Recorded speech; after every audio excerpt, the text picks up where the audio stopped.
Okay, are you ready? I'm ready. I'm not ready. Hold on, I didn't pour my shit. Oh, false alarm. I just got my drink. Okay, are you ready? I'm ready now. One, two, two, three. three. To freedom candy. Ugh.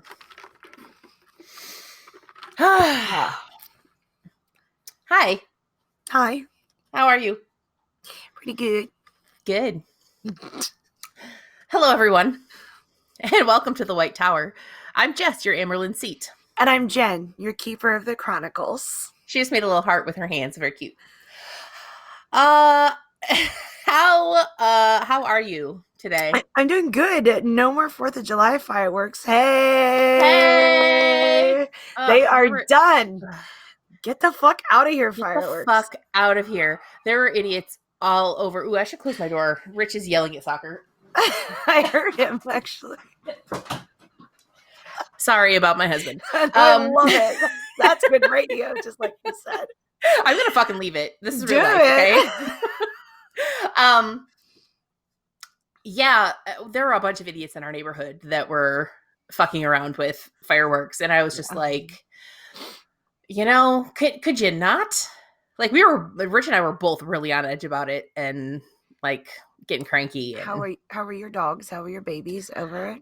Zoe couldn't give a fuck. Yeah, she's like, whatever. I don't give a shit. However, Simon he didn't love it, but he wasn't super clingy. So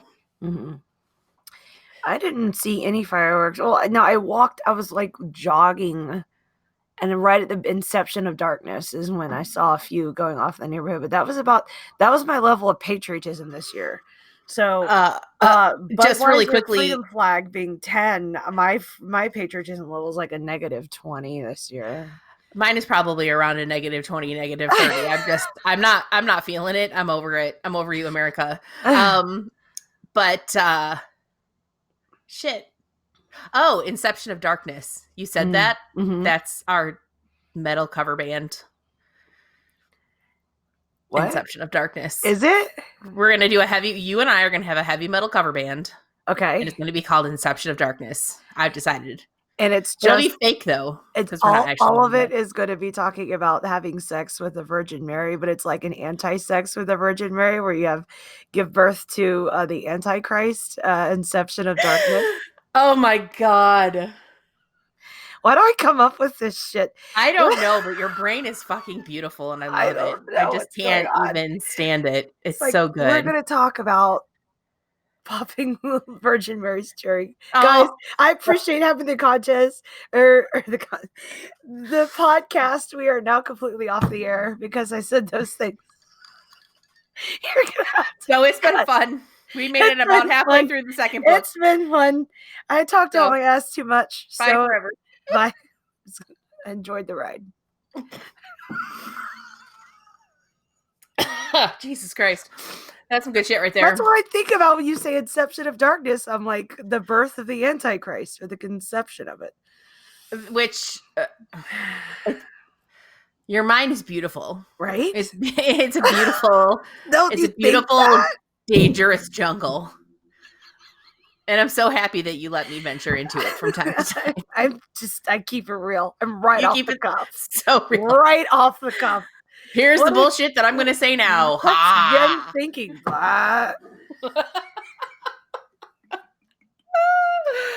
Oh, God.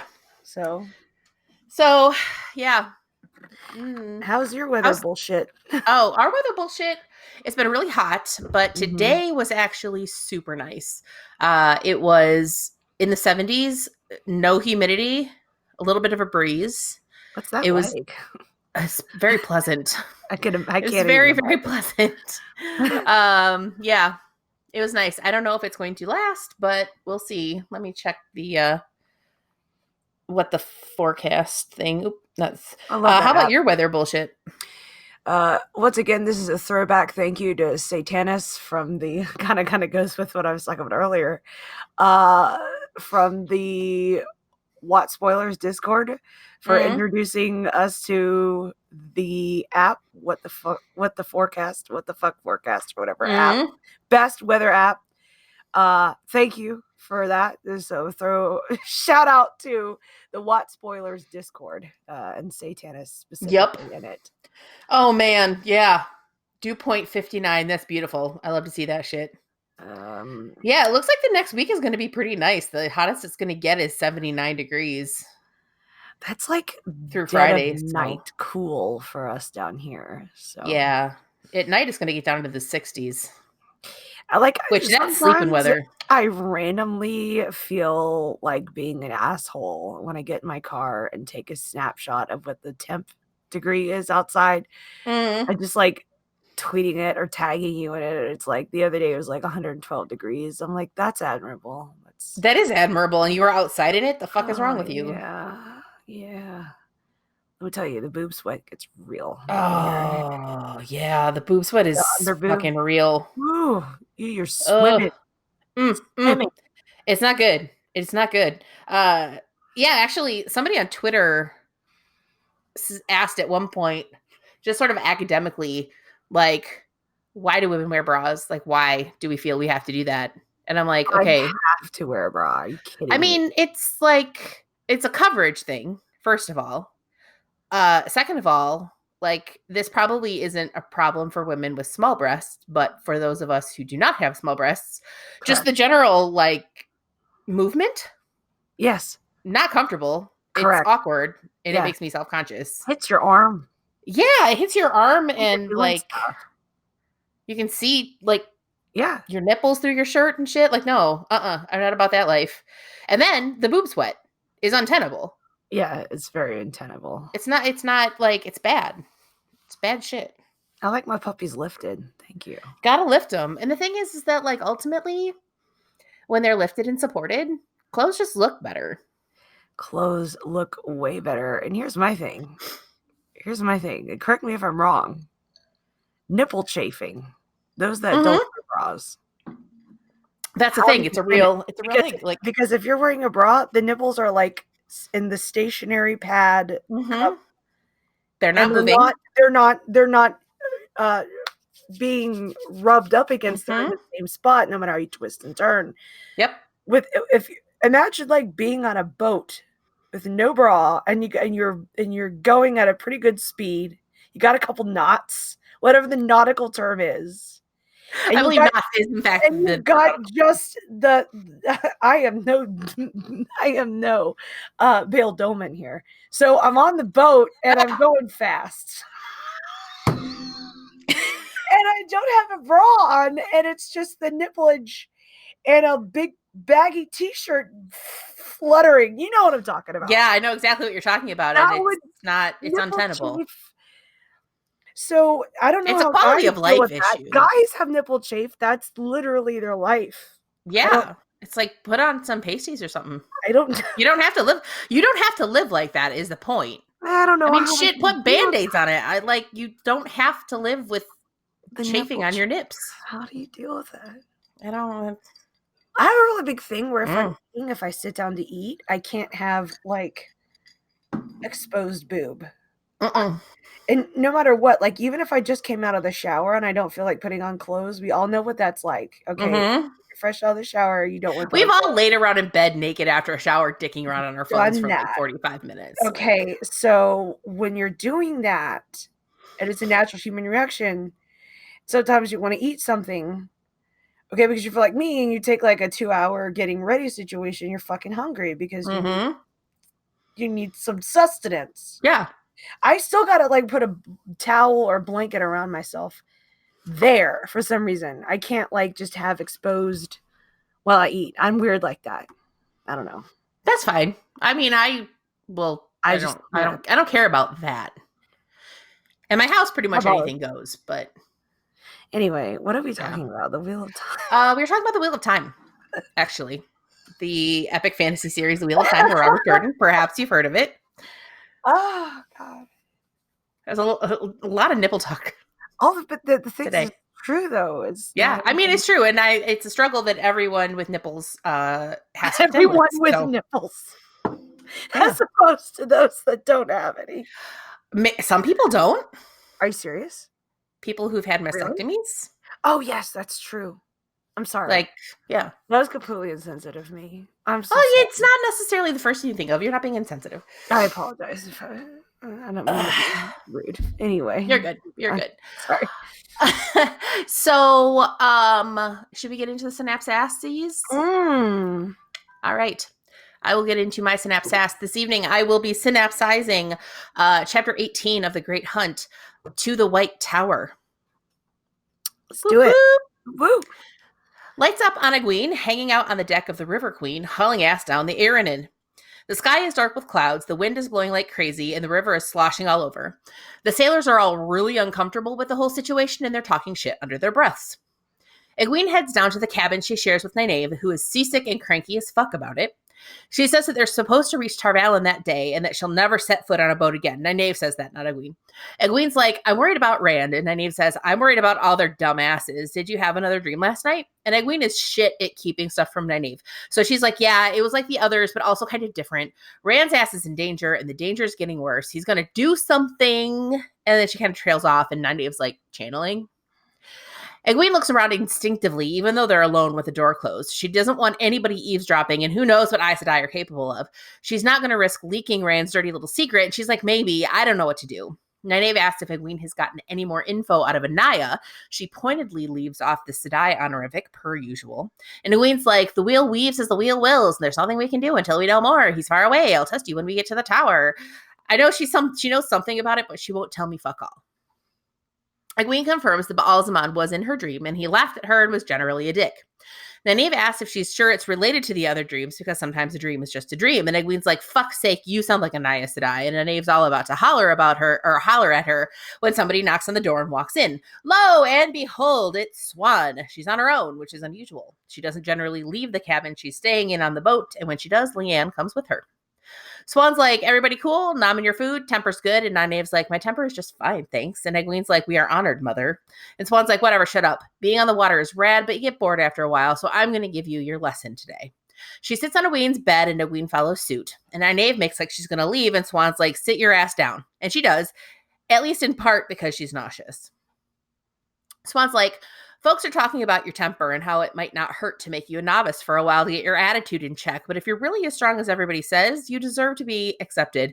You'll learn plenty when you get there. And Nynaeve's like, I'd rather a warder taught me how to use a sword. I totally have somebody I'd like to stab. And Egwene's like, what the fuck? Because she's not sure if she means Swan or Lan. Swan's like, swords ain't shit. She makes a sword out of air and then turns it into a paring knife and explains that they'll need to learn when to use the power and when it's better to do shit like a normie. Using the one power too often will make you like a normie. Like a normie. Like a muggle. Like a normie. Like a fucking muggle. Like some kind of fucking loser who can't channel. Using the one power too often will make you like it too much, which will make it so much easier to use too much and burn yourself out. Nynaeve's like, can we at least learn something useful? All this stir the light or stir the air, light the candle shit is stupid. And Swan's like, okay, cool. Here's something useful that I would do if I were dealing with a dude with a sword. Suddenly, Egwene and Nynaeve can't move anything but their heads, and Nynaeve gets real pissed off. Swan's totally chill, like, pretty cool, huh? It's just air. Big old muscly man sword does him as much good as the hair on his chest, she says. Nynaeve's like, bitch, let me go. And Swan's like, I can move him around too. And she lifts Nynaeve up in the air and is like, I wish I could use this to fly. It would be rad. Apparently they could fly in the Age of Legends, but they didn't do it like this because you can pick up anything you want with air except yourself. Nynaeve's like, bitch, I am not playing. And Swan's like, shit, I could even tip him upside down and spank his ass when suddenly she gets slammed back against the wall and stays there. And Egwene's like, fuck. Swan's like, god damn, they were right. They said you learn fast, but you have to get mad to do anything. Truce? And Nynaeve's like, fuck you, let me go. And then this look of loss comes over her face, and Swan's like, yeah, you still don't know shit. I just cut you off from the true source. You can feel it, but you can't touch it. Once you're strong enough to be a full Aes Sedai, nobody will be able to do that to you. So, do you want to learn, or do you want to be an asshole? Nynaeve just gives her mad side eye, and Swan's like, if you weren't so powerful, I'd make you a novice forever just for your attitude problem. But you'll get what you deserve. She drops Nynaeve back on the bed from height, and Nynaeve's like, ow, my ass. Mm-hmm. Swan's like, okay, so if you're done being a shithead, let's get to the lesson. And Egwene's like, and Swan's like, oh shit, sorry, and releases her from the bonds of air. Okay, is everyone ready to learn? Flash forward to the end of the lesson. Egwene is sweating balls and thinks that even the hardest of the hardasses who taught them so far were not shit compared to Swan.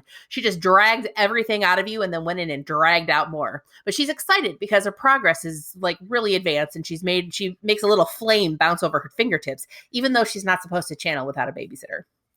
Nynaeve predictably throws a temper tantrum when Swan leaves and calls her all kinds of names and how she wants to give her nasty medicine and shit.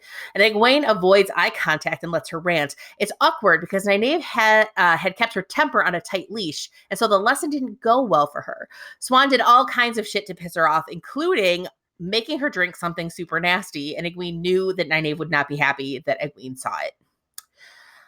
Nynaeve's like, it's not your fault, but if you tell anybody, I'll make you drink that nasty shit too. And Egwene, knowing that Nynaeve remembers everything once she's seen it, is like, I ain't seen shit. But at least you're not seasick anymore. And Nynaeve's like, I'm too fucking pissed and miserable to be seasick. And she says, quote, I feel as if I've been dragged through a knothole backward, which is an extremely compelling description. I like that too. Yeah, it's very good. If that's what novice training is like, fuck that shit. And Egwene thinks that if she had to go through what Nynaeve just had, she wouldn't be able to stand it. The motion of the boat changes, and they realize that they've reached Tarvalon, so they go up on the deck and gawk. The island is huge, and bridges that looked like lace connected it to the mainland. The shining walls of Tarvalon are appropriately named as they glisten in the sun. On the west bank, they see Lews Therin's Dick Mountain, hey, which people insist on calling Dragon Mount for whatever reason. And there's a little bit of smoke coming out the top. Egwene thinks about Rand when she sees it and continues to be worried. The ship docks in a huge circular wharf, and a gangplank is put up as soon as Swan and Leanne get on deck. A delegation of Shalled Aes Sedai meet her on the dock, and all kinds of other shit is happening. It's very, very busy. Nynaeve's like, looks like they've already forgotten us. Nice. And they go down to get their shit. When they come back, all the Aes Sedai soldiers and everybody are gone, and they're like, well, fuck. Nynaeve asks one of the crew about their horses, and he tells them that they'll be taken to the tower, and if they want to go to the tower, they best hurry, because the Aes Sedai don't like it when the noobs are late. They disembark and head through a big redstone arch, and then they stop and stare like slack-jawed yokels. The buildings are all huge, and they all complement each other like they're part of some bigger design. Some of them are so fanciful in design that they don't even look like buildings, but they look like shelves and waves and shit like that. Excuse me. There are tall towers around with bridges springing between them, and the tower is taller and wider than the rest and shiny like the walls around the city. Suddenly, someone behind them says, pretty as fuck, ain't it? And they turn to see an Aes Sedai with green eyes and bright red hair, and Egwene can't stop staring at it. The Aes Sedai goes on to explain that the city is Ogier built. It was built after the breaking. And Nynaeve's like, yes, it's very nice, but we need to get to the tower, and nobody seems to give a fuck whether we get there or not. The Aes Sedai is like, oh yeah, they give lots of fucks. I came here to meet you, but the Amyrlin held me up. I'm Sheriam, the mistress of novices. Nynaeve's like, I'm not going to be a novice. I'm supposed to be accepted. And Sheriam's like, bitch, I know. But accepted can get their asses sent to me for punishment too, so keep your head on a fucking swivel. She explains that Egwene and Nynaeve will now make 40 novices in the tower. Of those, only 8 or 9 will get raised to accepted. It's hard work, but it has to be in order for them to be properly prepared for the pressure of being an Aes Sedai. Some women break under the strain, and Egwene's like, what the fuck? And Nynaeve's like, do you really have to break her just to see how strong she is? And Sheriam's like, oh, you mean what Swan did to you on the boat? That shit is reserved for the first few weeks of being accepted, just to weed out the ones who somehow made it but shouldn't have. And Nynaeve's like, what the actual fuck? Sheriam puts her arms around their shoulders and is like, let's boogie, ladies, the White Tower awaits. And thus endeth the synapses. So the only thing I have to say, because I was going to talk about how the fact that Robert Jordan waited until book 2, chapter 18 to bring up the fact that Aes Sedai can't fly, because I, for some reason, when I was reading this, never considered it. But when they talk about needing to travel places and Moraine needed to hurry them places and, getting the horses speed and, going through the ways, I'm like, wait a minute. She's fucking magical. Can she fly? Like, that never occurred to me until this chapter. Like, I never thought, not knowing anything about this world and first picking it up from Adam, being a common layman. Mm-hmm. I should have thought, wait, she's magical. She can make shit appear. She can't fly or transport them, but I like how he actually said, okay, no, you can't fly. You could pick maybe somebody else up or lift things, but you try to lift yourself and you can't. But I heard in the Age of Legends you could, which is maybe another lost thing they learned. Also, when Nynaeve was like, "Oh, I think swords are useful. There's somebody I would like to stick with a sword." Egwene is thinking, is she talking about the Amerlin seat or Lan? She wasn't talking about either. She was talking about Moraine, right? There's nobody else that Nynaeve hates more in the world than Moraine. Well, you know what? I think she was talking about Moraine.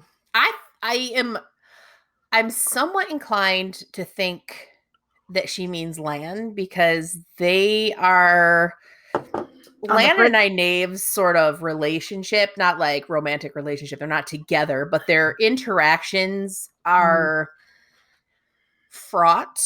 Very. I like that word. Good job. Thank you. I love that. I know words. Her interactions with Lan have been strained, to say the least. And as much as she's pissed off at Moraine, like I feel like Nynaeve already has a plan for Moraine, and that plan involves getting her revenge by learning how to be super good at using the power. Fair. Okay. Whereas with Lan, I think she just dead ass wants to stab him because he pisses her off so much. That's my interpretation. I like how you say how she already has a plan for Moraine. This is true. Yeah, like Moraine is at the top of her hit list, and she has got a whole entire plan. She's got like a Kill Bill situation going on. Yeah, she does. Like, she's got a whiteboard where she has like...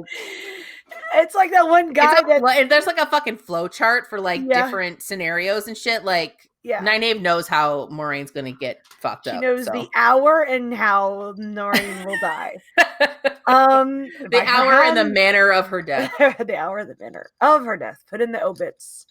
Okay. Actually, you know what? I concede your point, Jess. I like that. I think it's a really good chapter. I think you learn a lot. Actually, this is an interesting chapter to me when I went back and visited it to do the synopsis and read about it with you. There's not a lot of things, to use a Harry Potter term again, that Aes Sedai do to apparate things from thin air. Very, very rarely will you see an Aes Sedai using the power to which they make a thing out of thin air, like out of air.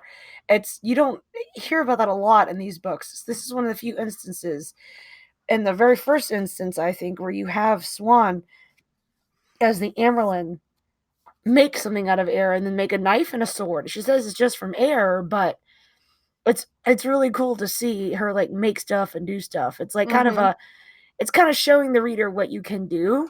Also, I love my girl Nynaeve because she's sick in bed. She can't move. She's awful at being on a boat. So you have one of her first weaknesses that you see. And she's like, bitch, let me down, to the Amerlin seat. Like, she throws the Amerlin seat against the fucking wall. She physically lashes out at the Amerlin seat when she needs the Amerlin seat to allow her to become an Aes Sedai for her, like you said, plan for Moraine. So she physically strikes the Amerlin seat with the power. Well, and I think I love that about her. It's so good. But one thing that I was thinking of is we've seen demonstrated before that obviously Nynaeve has a block, and we've already learned that most Wilders have one because they are just not able to cope with sort of the reality of what it is that they're able to do. So they put up some kind of a mental block that makes it so that they can't really do it. Right. And, it lines up with what Nynaeve has said in the past, like when she healed Egwene that one time, she was angry that she couldn't fix it. She was angry that she couldn't figure out how to make it better or whatever. And that's what made it so that she was able to actually heal her, right? So we know that she has a lot of ability. We know that she has to be angry in order to access it, but we also know that she can't control it very well. So I would go so far as to say that Nynaeve was wishing that she could do the same thing to Swan. And then once she was angry enough and she was able to access the source. It just sort of happened. Right. But also it's important to point out that Swan did it on purpose. Because Swan wants to know, how powerful is she really? What is she really capable of? The Aes Sedai have been reporting back to her about what they've discovered about the girls and their talents and all that stuff. She wants to see for herself. So she does everything she can to make Nynaeve pissed off to get her to channel, and sort of verified what everybody had been telling her, which was, first of all, she's hella strong. Second of all, she only has to see somebody do it once and she can do it. Right. Which is pretty cool. So, yeah, it's a good thing that Swan was expecting that reaction, because I can see where if she wasn't, it could have gone poorly. It could have. For our girl. But also, just as much as Swan, you're absolutely 100% correct, needed to see Nynaeve do that herself and get her pissed off to see what she was capable of. Mm-hmm.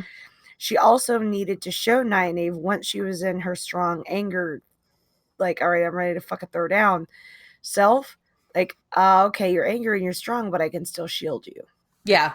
So this is just reconfirming what you already wanted to do. You need to come to the White Tower because I can shield your ass once you get to the angry point. So, and cool. I think it illustrated that lack of control. Mm-hmm. One of the things, what Swan had said was, once you're a full Aes Sedai, no other woman who can channel is going to be able to shield you. And the stronger you are, the more women it will take to hold a shield over you. Right. So, I think it's also demonstrating not only Nynaeve's lack of knowledge, but also her lack of control. Right. Because Nynaeve is smart enough that I bet if Nynaeve was smart enough and she's fucking pissed, right? So I think, I don't remember off the top of my head where Nynaeve ranks in terms of strength compared to Swan, but I wouldn't be at all surprised to find out that if Nynaeve were able to control it, she would have been able to break that shield.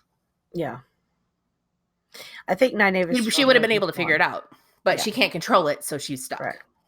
Mm-hmm. Channeling is so fucking interesting. I love it. It is very complex. It is such a cool magic system. Yes, I love the fact that it's different than any other magic system you've heard about before, and we get a little bit into that in this chapter for the first time, the meat and bones of what you can do, what you can learn, what you can't. That's what other people can do to you. The kind of history of it, plus what you need to learn to be able to do this and that. I like that. Mm-hmm. Another thing that we learn, I didn't go into a lot of detail about it, but what we have learned is there are not a lot of young women in the tower at this point. Only 40 are novices. Only 40. And only out of that 40, only 8 or 9 will be raised to accept it. Mm-hmm. And that's not a lot of new Aes Sedai at all. No, it's not. And then you have to think, okay, at least a few of those 8 or 9 are not going to pass the test to become Aes Sedai. Right. That test is hardcore. Not everybody makes it. And so, I think this is a really good illustration of how it seems like the tower might be a little bit kind of on the decline. Yeah. It's sort of like in the sunset years, it's the decline of the Roman Empire. They have this huge tower and they only have 40 new women who are training right now. That's not very many. There have to be more women who can do that. Right. Why aren't these women here? So interesting questions raised there. Very cool. Yes. I'm glad that he went into that. Mm-hmm. So, and we meet Sheriam Sedai. Sheriam Sedai. Sheriam, man, now that is a puzzle. I love her though. I do. I like Sheriam from the very beginning. I loved Sheriam from the beginning. I like how Egwene was gawking at the fact, kind of like Rand did when he first met Elsie Grinwell and that whole family on the way to Caemlyn. Seeing a woman with blonde hair for the first time was such a shock to him. And in that way, Egwene was gawking at the fact there's a woman with red hair. She had seen Rand with red hair before that, obviously. Well, and I think I think there are probably a few different things in play. Number one, I always was under the impression that Rand's hair was lighter. It wasn't Uh-huh. like bright Right. red. Yeah. It It's was like an I orangish it was light. either lighter like strawberry blonde, but I don't think that's right, or maybe darker like an auburn. Mm-hmm. So like a Mm-hmm. reddish brown, whereas Right. Sheriam's hair is like straight up red. Bitch is a ginger, like a real honest to God ginger. Like a Her hair is ginge. Yeah, red. like red though, like Red. fire though, but not like Yeah. orange red, like red. Yeah, Like she's like I a legitimate redhead, and yeah. Egwene's never seen that before. Right. So Right. Right. It's kind of cool. plus she has green eyes, and I'm pretty sure that she's probably never seen anybody with green eyes either. Green eyes. Yeah. And I think So they describe her as her plumpness cannot conceal her high cheekbones and her like dainty way of doing things. And like there's so much different about her that Egwene's like, what the hell is going on with who your is this amazing person? complexion and your hair and your eyes? Oh my Like, God, the hair. The hair. the hair. Oh, I love how you did that. Thank you. Yeah, That was for me. I love you. it was. It was just for you. I love you. I love you too. So, do you want to do your synopsis? I can do my synopsis. Let's do yours. Blah, blah, blah, blah, blah. Chapter 19, Underneath the Dagger. It sounds like a sexual position. A little bit, yeah. Rand tells himself at night, still camped out on the mountain range known as Kinslayer's Dagger, that he is going to wait just one more day for the Dark Friends to arrive, then go to Carrion to take Selene home. They've been wasting time, camping out night after night, waiting for the spot, or at the spot, that the Dark Friends will eventually travel to with the dagger and the horn, a la Fane retinue. Rand grips Tom's flute and thinks of a time when he was sleeping out on the cold, hard ground, using the flute to earn his supper. Seemed a lifetime ago. He shifts over and sees a figure bent over to check his saddlebags, framed in the moonlight. It's Selene, and she's rooting through his shit. What are you doing? He asks. Not cool, bitch. He takes his saddlebags, happy to see that the dragon banner is still rolled up tight and not fucked with. She makes up some excuse about wanting one of Rand's shirts. She's been traveling in the same white dress forever, and she wants a change of clothes. So he pulls out a white silk shirt, and she turns around, starting to take off her dress, and asks Rand to help her undo her buttons. The little tart! Seduction level 100. He's like, stammering, we're not promised. It wouldn't be right. He turns around. He's such a verge. He turns around, listening to all sorts of rustlings, and then turns back to see her in his shirt and nothing but his shirt. So he gets all dry-throated. He talks about the hem of the shirt only going partway down her thighs. She's got the full leggies going on, and it's all hot. And he turns around again. She starts pressing up against his back, talking about Rand becoming the next Archer Hawkwing if he claims the horn for himself. When Huron comes up on them in the dark, buzzkill. Rand sounds angry in answering Huron when Huron asks if everything's all right, because he heard noises. And Rand's like, am I angry with Huron or myself? And he's thinking about how white Selene's legs are, which is very old school. Usually milky white thighs would make a dude think about her needing to see more sun. Huron, depends on the dude. It does. Huron said he found a fire about 3 miles out, a small one, like they were trying to keep hidden.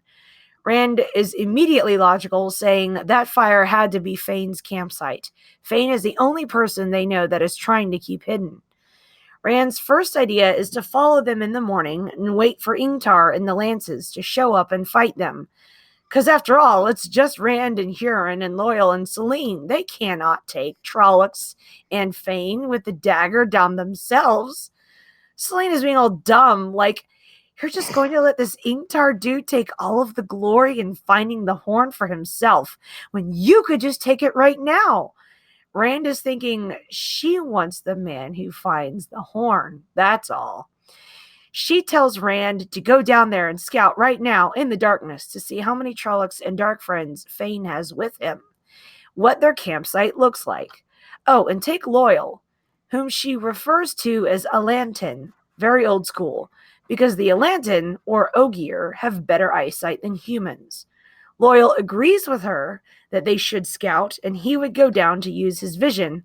What do your elf eyes see, Legolas?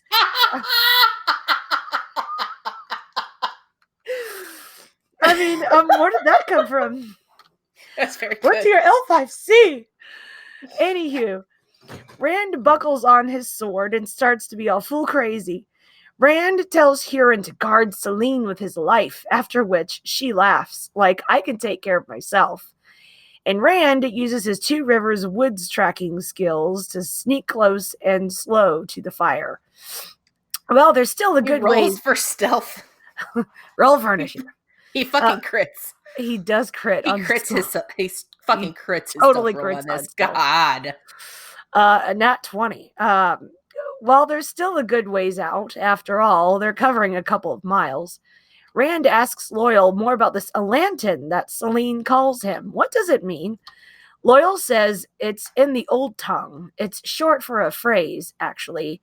Tia Avende Alantan. It means tree brother, or some such for short. He says it's extremely formal, but from what Loyal has heard about the humans in Carrion, meaning what he's read about the humans in Carrion, they're a very formal people, and Rand immediately thinks that a shepherd wouldn't fit in with Carrion nobility. Woolhead, get your mind right. Yeah, get your house in order, bud. Rand feels Saidin now. Now he recognizes what the call of Saidin feels like. The draw of calling on the one power. It beckons to him. He wants to reach out for it, but is still struggling with it. The closer to danger that Rand gets, Loyal recognizes that Rand's voice sounds different all of a sudden, and Rand is like, I'm good blood, let's boogie. They get to the camp and the fire's out, and they see Trollocs wrapped up sleeping on the ground. Rand sees the chest in the moonlight and the dagger on top of it, unsheathed, which strikes Rand as odd. Like, why would Fane have the dagger just laying out in the open on top of the chest of the Horn of Valyr? Then Loyal quietly points out that a Trolloc scout is not 10 paces away. He does this silently, covering Rand's mouth and most of Rand's face with a Ogier hand that indicates silence. The Trolloc goes back to lay down and sleep after a while of stillness from Rand and Loyal. Tam had told Rand way back when that Trollocs were lazy when they weren't killing, and Rand decides to throw every fuck to the wind. Every single one. Every single fuck is gone. He just dumps it out onto the fucking dirt. Pour one out for all the fucks. Pour one out for all the fucks. Okay, would he have done this thing if Selene hadn't literally planted the thought in his head back on the mountain with his pale legs shining?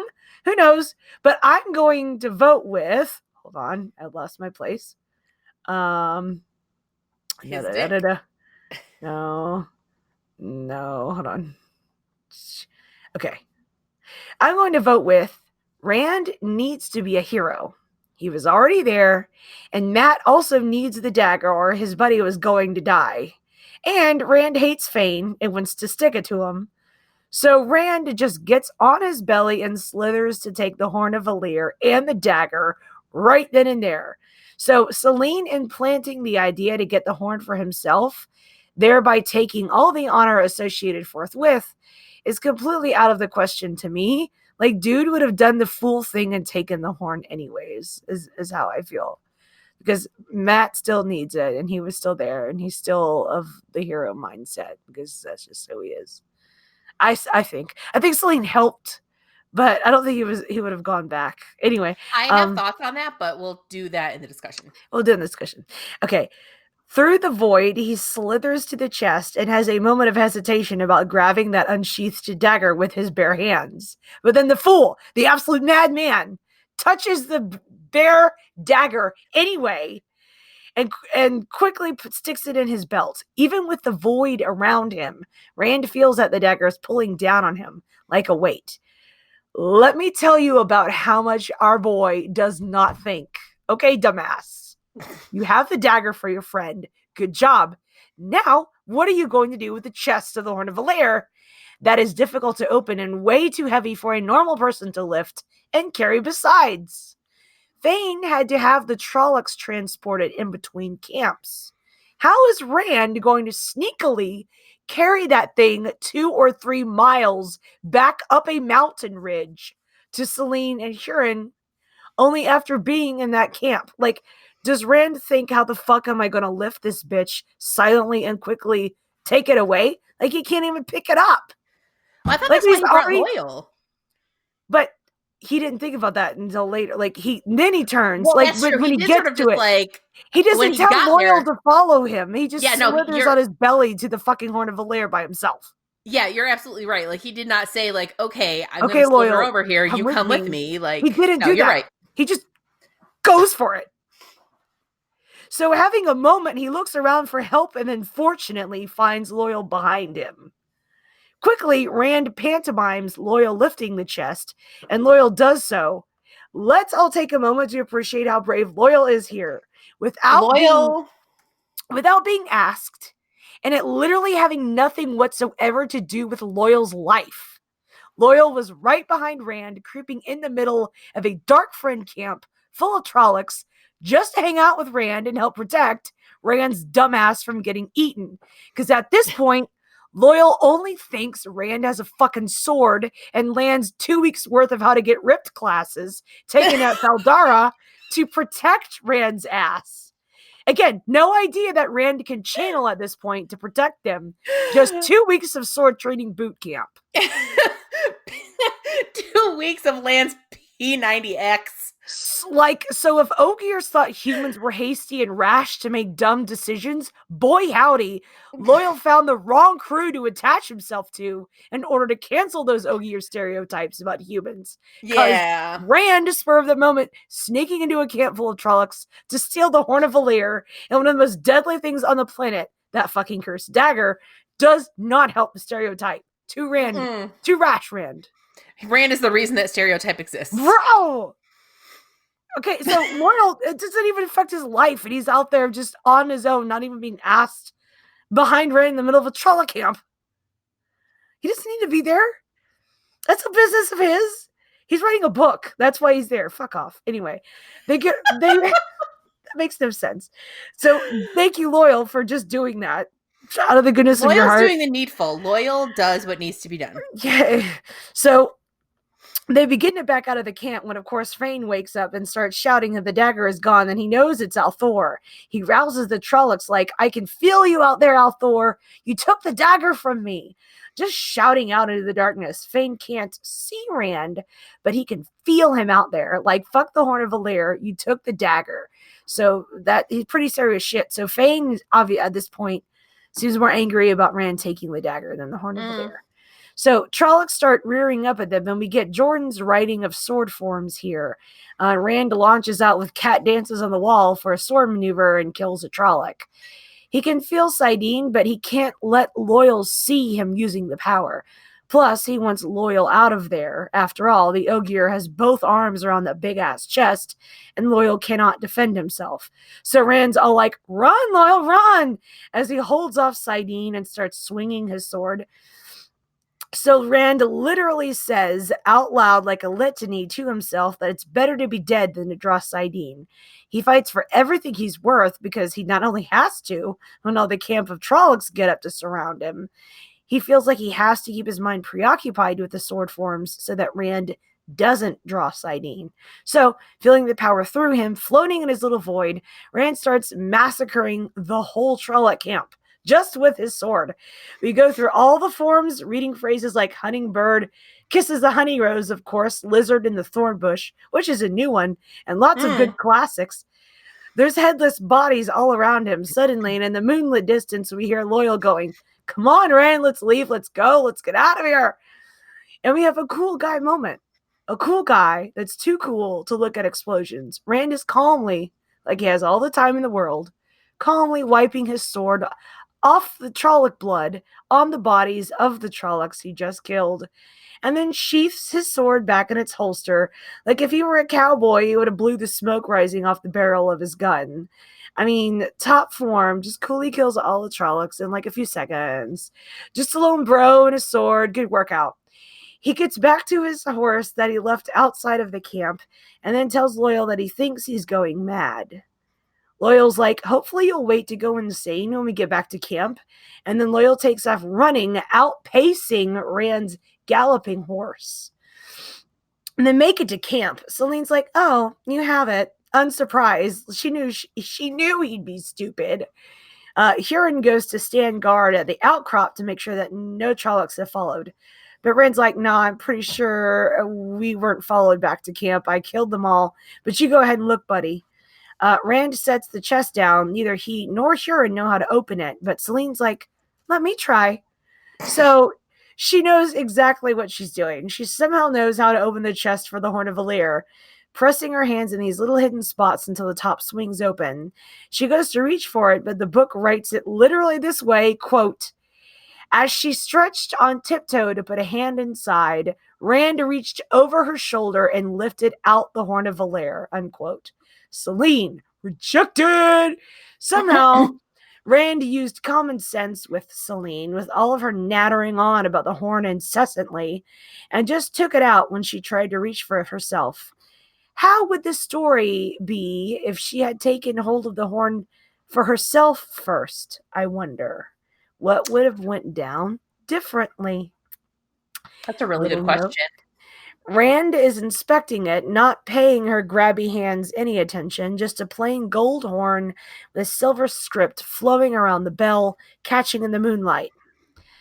Tiamiaven Moradin Isande Vaden. Celine isn't even looking at the Horn of Valyr, but she intones what the words say on it as Rand traces the script with his finger.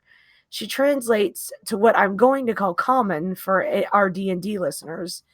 The grave is no bar to my call. Then she says Rand'll be greater than Hawkwing ever was. Rand's like, okay about that. I'm tired of the rhetoric. I'm taking this to Shaynard, Lord Agelmar. And he sets it back inside. She gets pretty pissed about that. Huron steps back up to the camp to report that the little fire below is now raging, burning hard. But he agrees that they don't know where Rand went. The fire must be getting big in order for Fane to see where Rand and Loyal went. Celine says that those friends of the dark, not dark friends? Friends of the dark. Interesting. Anyway, she says those friends of the dark won't stop until they get the horn back. Anyway, they don't know where you're headed just yet. But before you go back to Shinar, how about taking a detour to Carian? It's not too far, and you can take me back home. Don't you want to see Carian, Rand? To escort me safe and see my home? Rand's like, okay. Then she's like, you took something else from those friends of the dark. You mentioned a dagger. He takes out the bared blade of the dagger from Shadar Logoth, and Celine, without being told first what it was, says immediately, be careful, don't let it cut you. Which a casual listener would take that she's concerned about the bared blade in Rand's hands, like you would in a normal blade, but as we been knew that she's shady as fuck and knows more than she lets on, she's talking about the blade's powers here. Rand then explains how deadly the dagger is to Loyal and Huron, and that it can kill you and is essentially a matrix virus. Loyal's like, so that's what's been affecting Matt. And is all sad when Rand explains that he has to take it back to Matt so that Matt and the dagger can be one in order to then get Matt healed from the dagger's taint. It's a complicated relationship. Celine wants Rand to forget about his friend. It's too dangerous to carry around. Just throw the dagger down on the ground right then and there. Pretty telling about Celine, the audience at this point ain't supposed to like this bitch. Rand sets the dagger inside the horn, just casually, and closes the lid, so that whomsoever touches the Horn of Valyr has to come into contact with that dagger too. He's like, maybe the chest will shield us for a little while from the dagger. Celine, frustrated. It's like it's a lead box with fucking uranium in it. Celine wants to go back to sleep. Maybe, I don't know, to steal the horn after they all fall asleep. But Rand's like, nope, I'm saddling your horse. I want to be the fuck away. And she's like, you're so stubborn. Like she's known him a long time. Mm-hmm. The chapter ends with the Fane making that bonfire and being like, you will pay, Althor. Thus endeth the chapter. But could you imagine if Selene got her hands on that horn first? Can I just say, like, I understand that Rand is naive. And you want to know what? Loyal's naive too. Yeah. You know, he's basically a teenager himself in Ogier terms and doesn't know shit from anything. No. But don't you think that she would be setting off alarm bells at this point? How does she know not to touch the dagger? How does she know how to open the fucking box? Like, how does she know what the fucking shit says? Like, there's just so many little things adding up to, like, sirens going off. Like, she knows something's about not the right void. here. Yeah, no. Which is why I had no problem in the previous episode just calling out who she is. I mean, you know, no reader at this point thinks that she's a Kauri and a noble. They don't know, maybe not know exactly what she is. What I said may be fair, but I still stand by it because there's no way you take her at face value, no matter what. Like no one. Yeah, knows. no, it's. She knows too much. She's too pushy. She is. Like, you know, last week I said that she wasn't even subtle. Like, she was trying and wasn't doing a very good job. Now she's not even trying anymore. No, she's not trying to, like, you might as well just dead ass be like, oh yeah, no. I'm one of the Forsaken and I'm here to fuck you. Yeah, literally and figuratively. Both. Yeah. So, exactly. Yeah. Now, getting back to your question about if Selene hadn't been egging him on about getting the horn, I actually disagree with you. Camp. Cool, I like that. That's good. Let's go. I don't think that he would have gone down to get it the way that he did. Okay. Because what he did was incredibly dangerous. And there really was no reason why it should have worked. Like, they got fucking lucky. So, we've mentioned before that Rand is very practical. Yes. He extremely. He thinks things through. And he does have some common sense. And I feel like common sense would tell him, I should not sneak into a camp full of Trollocs and dark friends and a guy who literally his entire mission is to fucking kill me in the dark to get this thing.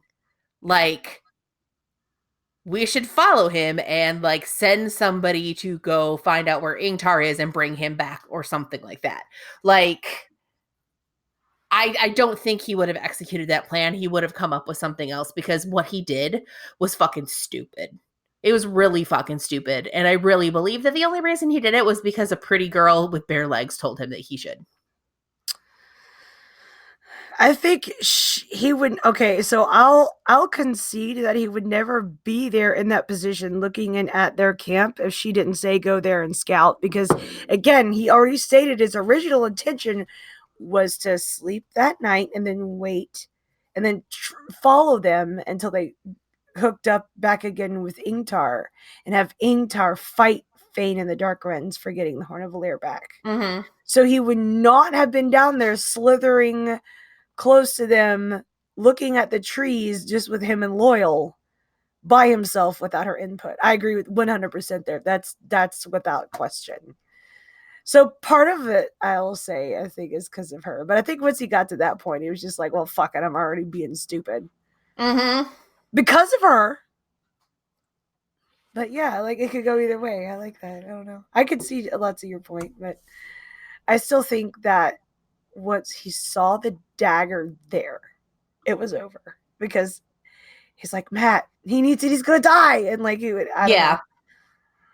Well, and the other thing, like, Rand did not seem to react very much at all to Selene being like, fuck the dagger, just throw it away. Who gives a shit about your friend? Like True. he Should didn't he even get react to angry? that. Like if somebody had said that to me, I have a life-saving dagger in my hand for my best friend that I've known since I like before I could even remember. Yeah. And some bitch walks up to me and is like, "Forget about your friend, throw the dagger away." I'd be like, "I know you didn't fucking say that to me. And Yeah. now we have a problem. The fuck I out of agree. here." Oh yeah, I agree. You're absolutely right. Like, Like, why you're didn't we fucking react to that? baggage now, bitch, and I'm going to tie you to a tree and leave you here and you can get out on your own because I'm done with you. Like, Yeah. mm-mm, Yeah. not okay. Agreed. So, yeah. Agreed. That's a good point because you're right. I kind of thought that, but I never would have voiced that like you did. But you're so right. Like, why didn't he feel some sort of emotion about her saying that? Like, I I don't know. mean, I don't know. I mean, like he's so logical, and I will give it to Rand. He still, thinks about Egwene when she's there with her all white-legged moon goddess self in front of him. He's like, "Oh man, I don't deserve either her or Egwene." So he's still thinking of Egwene. It's not like he's pushed Egwene completely out of his mind. mm-hmm. So I'll give Rand that. But like, he's so logical, but I guess she's just so beautiful that it just overpowers. Never underestimate the power of pussy, ladies and gentlemen. Well, and she's absolutely taking advantage of the fact that first of all, she's gorgeous, Gorgeous. like fucking beautiful. Beautiful. And she's taking advantage of the fact that she's dealing with somebody who she knows is still a virgin, Yeah. has never seen a woman naked, has Never. never boned down, Never. probably has never seen an actual grown woman's legs above like the ankle.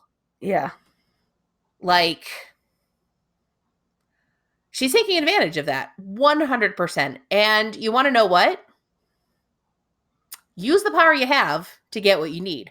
I'm all about that, but like it's shady.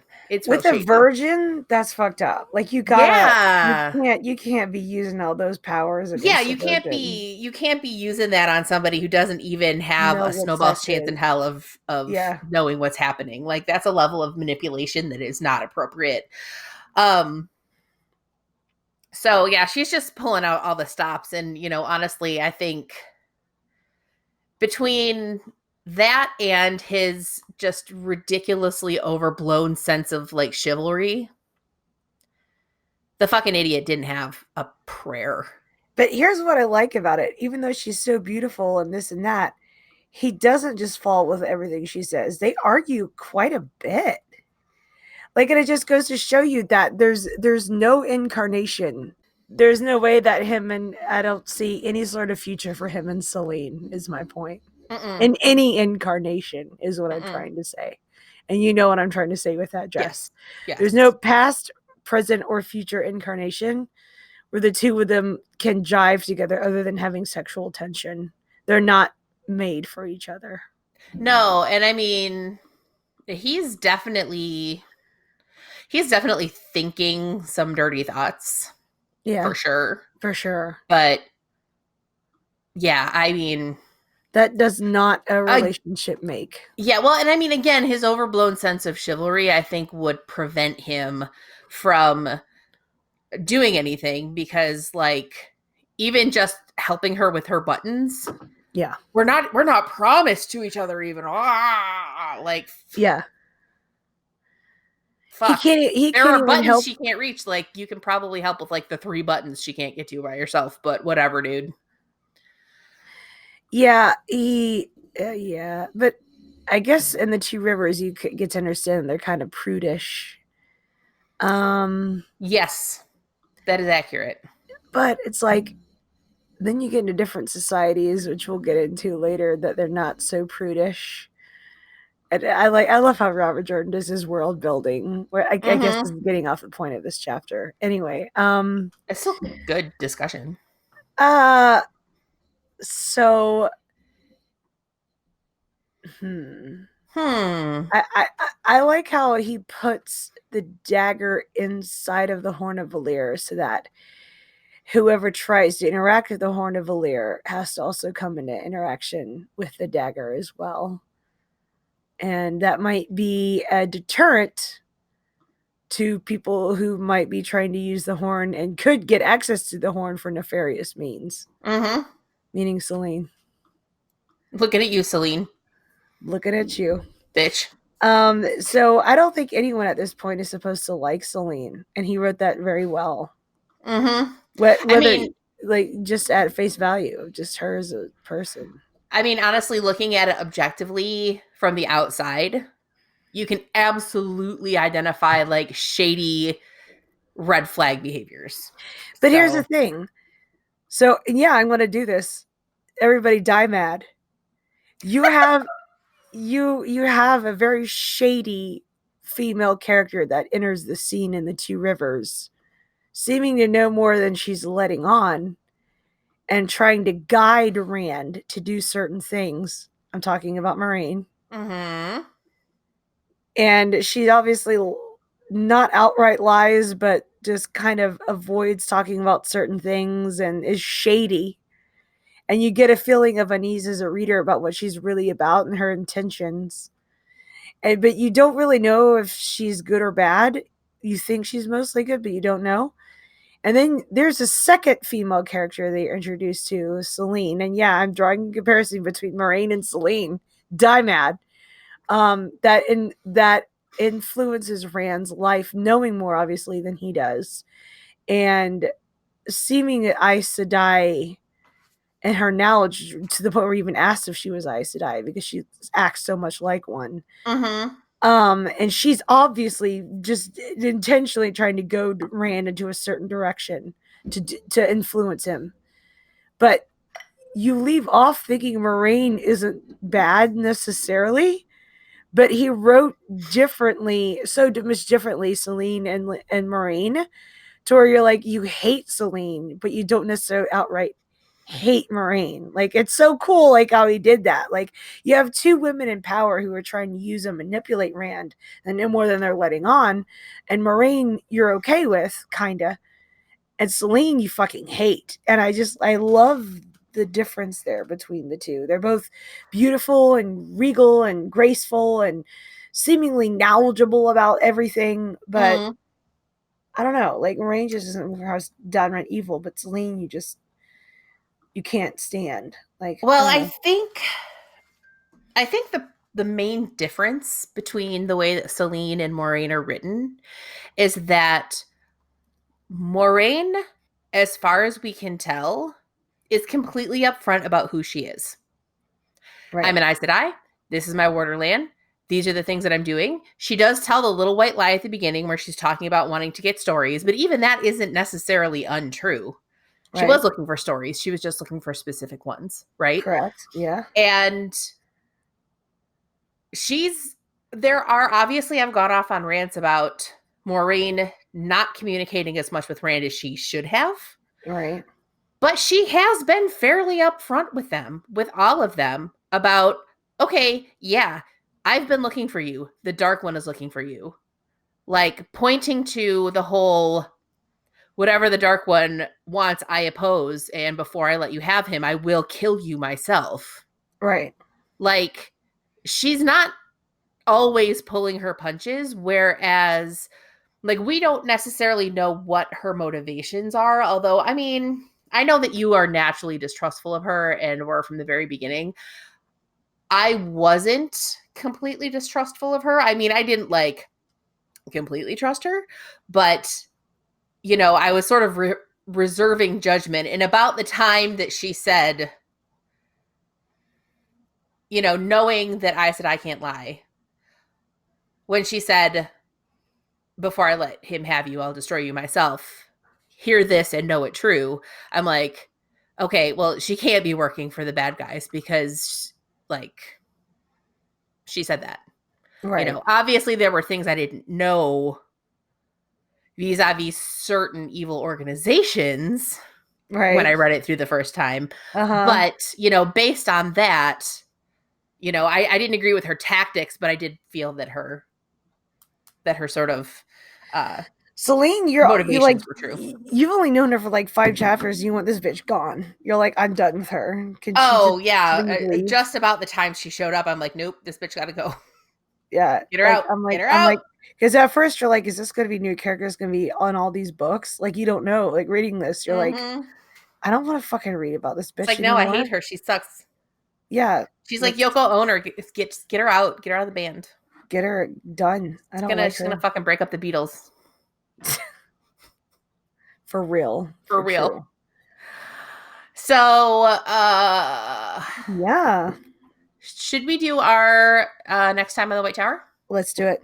Next time on the White Tower podcast. Beautiful, mysterious woman somehow fails to seduce idiot yokel. Beautiful, mysterious woman is bad influence, throws temper tantrum. Idiot yokel touches giant magic 8-ball, almost falls off cliff. Okay. Your turn. Country boy has something different from steak and potatoes for the first time. Game of houses. That's my only last two. That's good. I like it. We're building the tension. Ooh. Okay, and we got a new segment. Jesse, we're introducing a new I feel like we should have theme music for it. That's on you, girl. Maybe. We'll see. Okay. We're gonna start doing this new segment called The White Tower Stands. STANS. There's no D. We're not standing on or for anything. We are standing. We're standing, which our means baddest bitches. So every week we are going to, based on the chapter that we each read, we are going to say which character in that chapter we stan. Yes. And maybe a little blurb about that. Yes. Yeah. Yes. So I'll go first. Yes. For chapter 18, I stan Nynaeve. Jen touched upon this a little bit when we were talking about my chapter, but like, let's talk about this bad bitch who has no fucks to give. If Nynaeve had a pocket full of fucks, she would not give a single one. None. She'd have a pocket full of them. She wouldn't give a single fuck. No. Because she is not here for anybody's bullshit. Not even the Amerlin seat. Ass gets so pissed off, she slams that bitch against the wall. A wall. And like we talked about how she couldn't control it, but the thought was fucking there. And at this point, she has to know that once she gets pissed off, if she's thinking it, something's going to happen. Right? She's going to die. Yeah. Yeah. Mm-hmm. Bitch going to die. So yeah. This chapter, I stand Nynaeve. I also stand Nynaeve from your chapter. Yeah. Absolutely. Big Nynaeve stands over here. So for chapter 19, Jen stands loyal for just being there, and he has no fucking reason to be. Like, your boy could skate out at literally any, like, he has no point or purpose to even be there. He could just be like, bitch, y'all crazy. I'm fucking out. He could walk at any moment, and it just doesn't. That's the power of friendship, and that's the power of this your ass motherfucker doing the needful. He walked into, yea, though I walk through the valley of the shadow of death, into that Trolloc camp. Yea, though I walk through the valley of the shadow of fucking Trollocs. That's what he did, and he's just hanging out, ready to die. So he's like, seriously? He must have been like, all right, well, this is it. He's a number one ride or die. There's no other ride or die in this story. More than loyal. He's your ride or die. Yeah, for sure. I have to say, when it comes to ride or die, like if I had to pick a single character that we've encountered so far for my ride or die, loyal would probably be my number one pick. That's probably why it's called loyal. And you want to know what? We just came up with the actual name for the segment. It's called the ride or die. The White Tower's ride or die. We stand. Well, we'll talk about it. It could be a bad person though. We could stand. Oh, that's true. We could stand a not good person if they act in a certain way. Because let me tell you, without giving anything away, I might stand someone that isn't necessarily good later on. You think? I know exactly what you're talking about, bitch. I know, you know. We all stand. Everyone knows. We all stand. That person. We all do. If you haven't read about it yet, you will, and you'll know what we're talking about. You've actually already been fucking introduced to stand. this person. We all stand. We all But stand. yeah, we'll talk about it. But I'm just thinking, I just feel like the White Red or Tower Die stands. could be evil, though. I mean, here's the thing, because what we're talking about is like in this chapter, who would we pick for our ride or die? Who do we stand? Who is the biggest badass? Like, all right, I like what you're saying. I agree with you. Who do we like the best? So we'll talk about it. But anyway, yeah. So that is our new segment, and you will probably have already seen some Twitter polls. We're going to try and incorporate some Twitter polls into this whole thing to get audience feedback on who they stand. Yeah, we're gonna. I'm gonna probably put out something tonight or something, probably before I go to bed. We should probably coordinate how we're gonna do that. Yeah, I'm going to. We don't do anything without the others knowing. Fucking bitch. No, I'm just kidding. We're a symbiotic team. We are. We're like hive mind. We're both parasites on the fungus on each other's tree roots. You'll always be the fungus on my tree roots. I will always be your fungus. Oh shit. All right. Right. So is that everything? Do we have anything else that we need to talk about? I think that's pretty good. No more interesting like Wheel of Time news. A lot of stuff going on behind the scenes, but we'll get to that later. Yeah. And just a kind of little cleanup things that Jess and I were taking care of earlier today, but that's not to be discussed. On the topic of things, one thing that I have been wanting to do for a while is make the show more accessible to people who are either non-English speakers or are non-hearing individuals. And so what we are going to start doing is we're going to start doing a transcript for each episode. As of right now, I'm going to be putting it up as a text post on our website and put a link to that post in the show notes so that you can get to it from there. I'm not completely convinced that that's the way that I want to continue doing it. I don't love it, but as of right now, I don't have a better option. So be on the lookout for that. We're also going to start uploading our episodes to YouTube. So if you are a person who likes to listen to things on YouTube, you'll be able to listen to the show. It does automatically transcribe closed captioning on videos, but especially with all of these weird fantasy names, I know that's not going to go well. So I am looking into all of the kind of, you can upload your own transcript and like sync it to your videos. So I need to figure out exactly all the wheres and whys and wherefores. I've been doing some research on it, but I need to see exactly how it works in order to do that. So hopefully we will also have transcript, like accurate closed captioning available on YouTube videos as well. I just keep coming up with all of these ideas that creates more work for us. Meaning you. Well, I mean, yeah, well. But yeah, so those are things we're working on. I'll talk with you about it. Like I think I might be able to pitch in or something if you let me know how I can do things. Well, that is something I was actually thinking about. The transcription shit is actually fairly easy.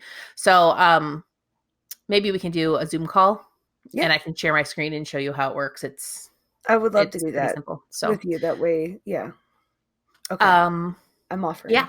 So is there anything else? I don't think so. I don't think so. As always, if you want to find us on the internet and you don't yet know how to do that, you can find us on social media, Twitter, Instagram, and Facebook. We are at White Tower Pod. If you want to email us, you can do that at whitetowerpod@gmail.com. Our website is whitetowerpodcast.com. Our Discord, join us on Discord. We have a really great group of people, very accepting and inclusive and amazing people. Lots of great discussions. It's really been popping off lately. It's been a lot of fun. It's been popping off. Our Discord is getting pretty lit, fam. Yeah, it's been really fun. I was in the D&D chat with my other friends the other day, and they're like, Jen, how many people are in your Discord? And bro, I haven't looked in like 4 months. Almost since we started it. And I was over 100 by now. It's like 160. Really? Yeah. That's so many people. And I'm like, how? I mean, obviously not everyone is an active participant. Yeah, but they're around. But they're around and they're a part of the server. So yeah, that's awesome. You guys. Yeah. Thank you for that. 141 offline, 11 online, 12, 13. So yeah, 150, 160. That's amazing. Mm-hmm. So yeah, you can find our Discord at bit.ly/White Tower Discord. That is an invite link that you can sign up there. And as you probably know, if you've been listening, we are on Patreon. So if you like what we're doing and you want to support us, it'd be amazing. You can go to patreon.com/White Tower Pod and check out what we have available for our patrons. We're creating lots of additional content and having a lot of fun doing it. Mm-hmm. And if you can't do Patreon, that's totally fine. It's not always a priority for folks. You can't do it. That's fine. We get it. And another great thing that you can do to help us out is to rate, review, and subscribe on whatever platform it is that you're using. If you can do iTunes, that's fantastic. There is a barrier to entry because you have to have like an Apple login, which is dumb, but there it is. Otherwise, if the podcast app that you use has the ability to rate and review, you can do it there, or you can recommend us on Facebook. Those are all things that help us out a whole hell of a lot. That, I believe, is everything. I believe it is. All right. That is all we have for you this evening. On behalf of all of us here at the White Tower, we thank you very much for listening. We love you very much, and you're doing a great job. Love you, Jess. Love you, Jen. Bye.